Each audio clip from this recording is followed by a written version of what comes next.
Hello YouTube. In this video, I'm going to share with you what I've learned about building wealth and how anyone can become a millionaire in America. My whole life, I just wanted to not worry about money.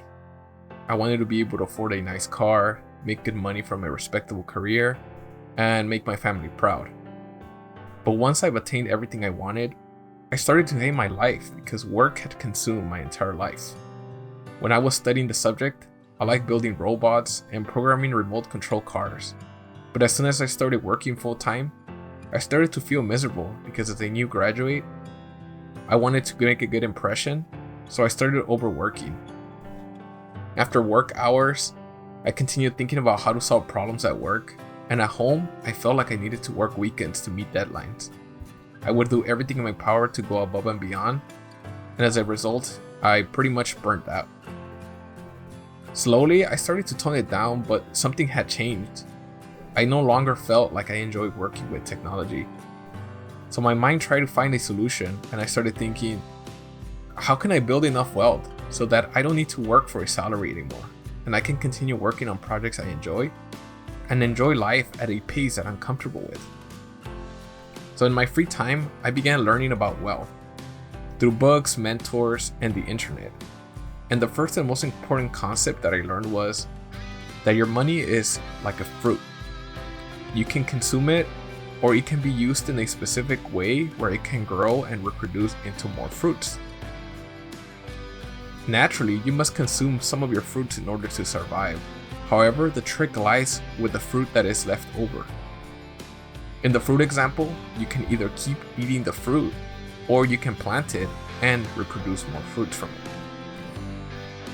And learning this blew my mind, but at the same time, I felt skeptical on whether this was actually possible.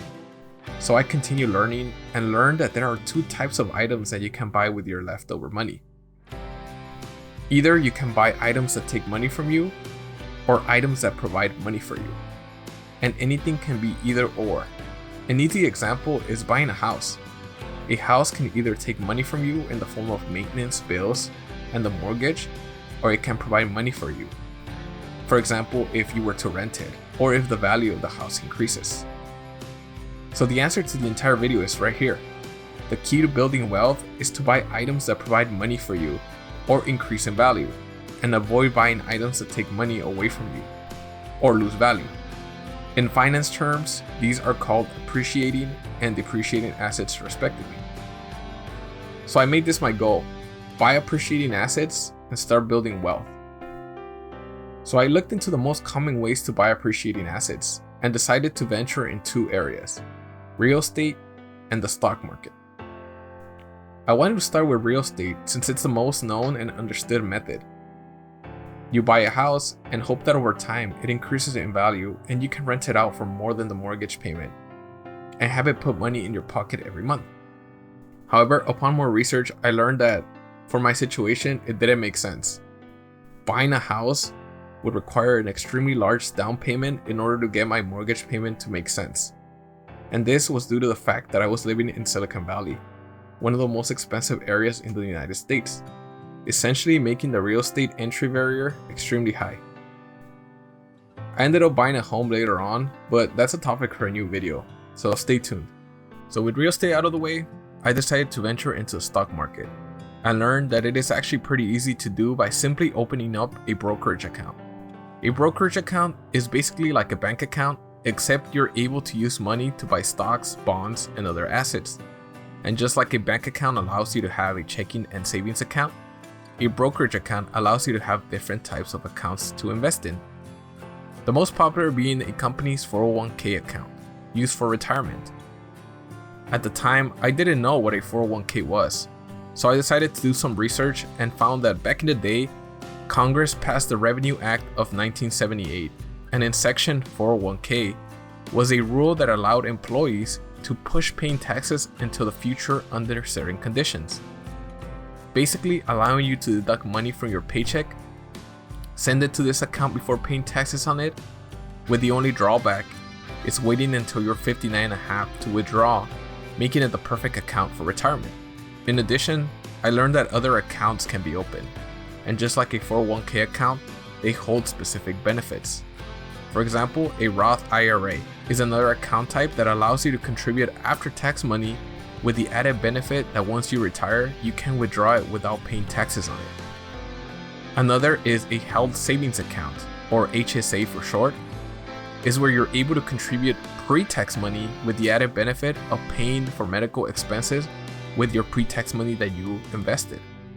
And of course, a standard investment account, which has no real benefits, but can be used to invest, and you can withdraw your money at any time without paying any fees.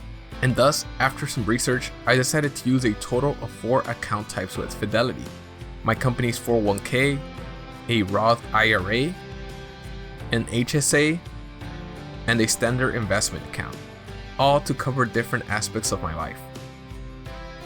The 401k and Roth handle my retirement, the HSA handles my healthcare, and the standard investment account covers all my short-term investments.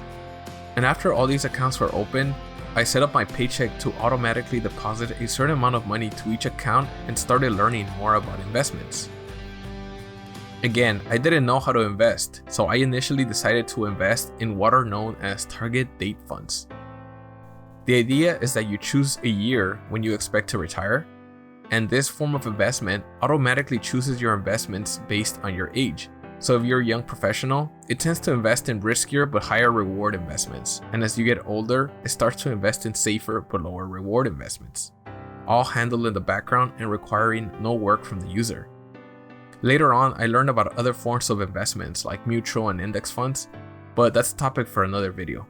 Until this day, I have continued to use these accounts to invest, and because my investments tend to follow the overall United States market, I have seen great returns over the last 5 years of investing, which have allowed me to build enough wealth to buy a house and have allowed me to save up a large emergency fund, which psychologically has allowed me to leave my job and find a lower paying job with more flexibility, a slower pace, and a lot less stress. And anyone can do this, you just need to live below your means and invest your leftover money. And if you're interested in all the books that I learned from, check out the link in my video description below. A friend of mine created this video and I highly recommend the books in the video, so check it out. Anyway, that's it for this video. If you have any questions, leave a comment below and don't forget to like and subscribe for more.